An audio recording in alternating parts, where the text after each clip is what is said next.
Talvez você já tenha escutado essa transmissão do gol do Romário contra a Holanda na Copa dos Estados Unidos. Aldair, dono da defesa, faz o corte. Enfiou para Bebeto, posição legal. Posição legal. Romário no meio. Vai Romário! Vai Romário! Vai Romário! Agora, consegue perceber a diferença da transmissão do Galvão para essa? We're opening out in the start of the second half. They certainly are. Romario is in the middle and scores!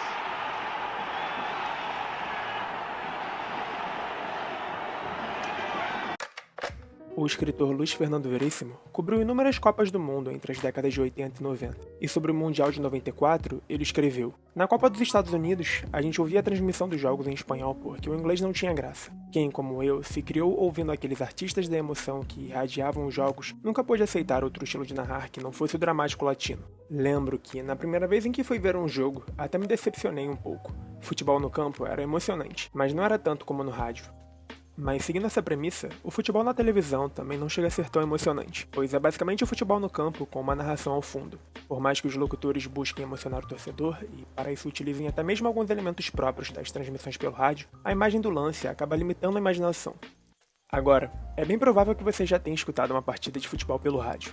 Pode não ter sido um jogo inteiro, talvez apenas um tempo ou um lance aleatório. Mas, ainda que nunca tenha tido contato com esse meio de comunicação, de alguma forma a relação entre o rádio e o futebol já chamou a sua atenção. Seja com as imagens de torcedores em estádios que utilizam para escutar as partidas, ou com os relatos de parentes e amigos mais velhos que eram obrigados a recorrer ao rádio, numa época em que nem todo mundo tinha condições de acompanhar um jogo pela televisão.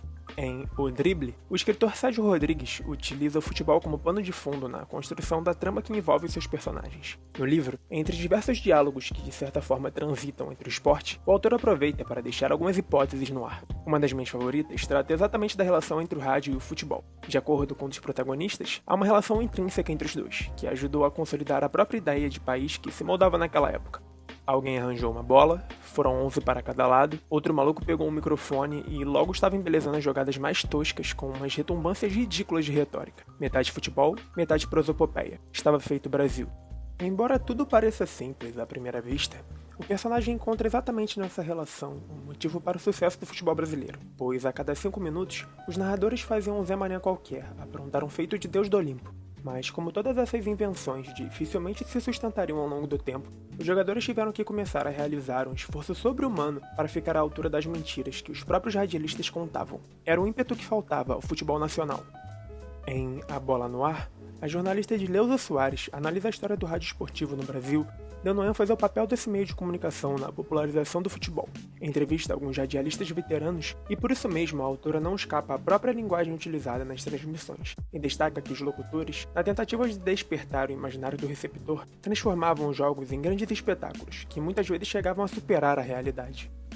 Superavam a realidade porque o ouvinte, apesar da familiaridade com o jogo, precisava recorrer à imaginação para construir a partida bem ali na sua frente. Nicolau Tuma, um dos pioneiros no radialismo esportivo brasileiro, conta como foi sua experiência no livro Você Ouvinte é a Nossa Meta, e diz que uma das primeiras coisas que fez a fim de facilitar a visualização do ouvinte foi recorrer a uma descrição do campo. Pensem num retângulo à sua frente ou peguem uma caixa de fósforos. Do lado direito estão os paulistas e do esquerdo os paranaenses. Não havia um modelo de narração no início, portanto, muito do que faziam era uma simples tentativa de transpor o jogo do campo para as casas dos torcedores. E claro, com o passar do tempo, passaram a existir diversos elementos que tornaram a narração pelo rádio um fenômeno. Apesar de seu caráter elitista, em suas primeiras décadas no Brasil, o rádio logo se popularizou, tendo a música e o futebol como elementos fundamentais para sua consolidação entre as massas. Na década de 40, a Rádio Tupi resolveu conciliar os dois e colocou o músico e compositor Ari Barroso como locutor esportivo. Rui Castro conta que no momento de um gol, Ari não se limitava a narrá-lo. Pegava sua gaita e tocava para todos aqueles que o acompanhavam. E sendo flamenguista, tocava mais ainda quando era um gol do Flamengo. Assim, Ari divertiu o público que a cada gol já esperava o som da gaita para comemorar. Rui Castro conta também que Ari possuía uma outra mania, mas essa era exclusiva nos jogos do Flamengo. Bastava o adversário ameaçar um ataque ao clube rubro-negro que o locutor avisava: "Eu não quero nem olhar! Graças a Deus a bola passou raspando as traves!" E comemorava quando o perigo enfim passava. Com o passar do tempo, os radialistas começaram a acumular bordões, o que facilitou ainda mais a visualização do ouvinte. Na década de 60, por exemplo, em partidas narradas pelo locutor Walter Abraão, bastava ao torcedor escutar o bordão "bola com ele", que já sabia quem era. Ele, no caso, era Pelé. o único que podia simplesmente ser referido como ele. Inconfundível, bola com ele era o suficiente para um bom entendedor. Voltando para o livro de Sérgio Rodrigues, o personagem que levantava a hipótese a respeito do rádio se mostra insatisfeito com a televisão, pois para ele, esse é um veículo desprovido de imaginação, que condena as peladas chinfrins a serem só peladas chinfrins. Para ele, um saudosista convicto, o fermento radiofônico da mentira faz falta, e o futebol de hoje não é mais o mesmo que o de antes. Falta de imaginação ou não, o rádio certamente transformou inúmeras peladas ruins em partidas monumentais, e elevou diversos jogadores à posição de craques. Porém, ainda que a realidade vista na televisão possa não parecer tão boa quanto a imaginação, ela é capaz de nos fazer acreditar em lances, jogadas e partidas tão ou mais perfeitas do que a nossa própria imaginação seria capaz de captar, nos permitindo, sobretudo, resgatar esses lances para que pudéssemos confirmá-los, para ter assim a certeza de que eles realmente existiram.